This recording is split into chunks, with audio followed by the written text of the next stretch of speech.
নমস্কার বন্ধুরা, বাঙালির হেসেলে আপনাদের স্বাগত। চলে এলাম এক নতুন ভিডিও নিয়ে। আজ বানাবো মচমচে মোচার চপ। এই বিকালে চা দিয়ে বা মুড়ি দিয়ে সন্ধে খুবই ভালো লাগে। আজ আমি বানাবো একেবারে দোকানের মতন মচমচে মোচার চপ। চলো কিভাবে করি দেখে নাও। মোচা চপ করার জন্য একটা বড় সাইজ মোচা নিয়েছি। মোচাটাকে ছাড়াতে হবে। এই একটা সরু কাঠি আর একটা পাতলা এটাকে ছাড়াতে হবে। এই দুটো জিনিস ছাড়াতে হয়। এইভাবে প্রতিটা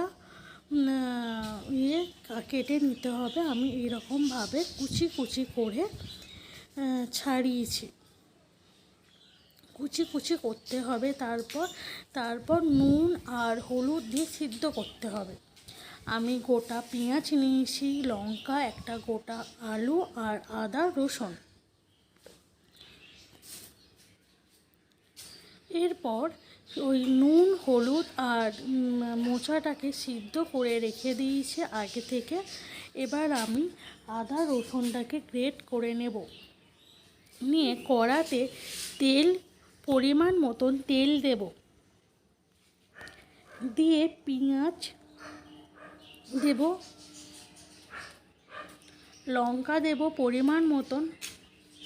পেঁয়াজটা ভাজা ভাজা হয়ে গেলে আদা রসুন দেব গ্রেট করে রাখা। তারপর পরিমাণ মতন নুন, 1 চা চামচ হলুদ, 1/2 চা চামচ জিরে গুঁড়ো, 1/2 চা চামচ ধনে গুঁড়ো দিয়ে ভালোভাবে নেড়ে আলুটাকে আমি ভালো করে মেখে কড়াতে দিয়ে দেব।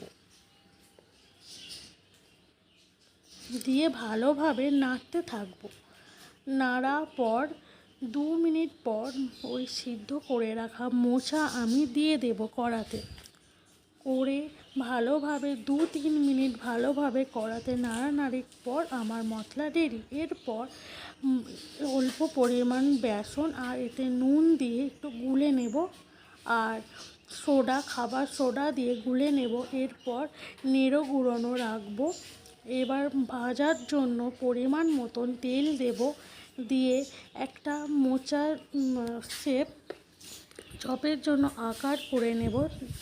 করে নিয়ে প্রথম আমি নেড়ে গুঁড়োনোতে দেব। তারপর বেসনে দিয়ে চোবাবো। চুবিয়ে ভালোভাবে করে কড়াতে ছাড়ব।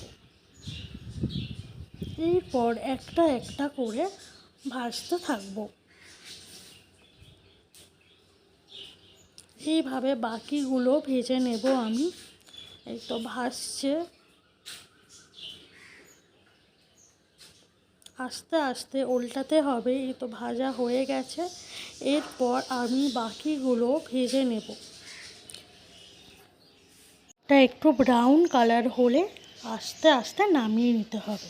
তো আপনাদের এই রেসিপিটা কেমন লাগলো অবশ্যই আমাকে কমেন্টে জানাবে। আর ভালো লেগে থাকলে প্লিজ একটা লাইক দিয়ে দেবেন। আর চাইলে বন্ধু বান্ধব আত্মীয় স্বজনের কাছে শেয়ার করতেও পারেন। আর চ্যানেলে নতুন বন্ধু হয়ে থাকলে চ্যানেলটাকে সাবস্ক্রাইব করে পাশে থাকার জন্য অনুরোধ রইল। আর আমার এই ভিডিওটা দেখার জন্য সকলকে ধন্যবাদ।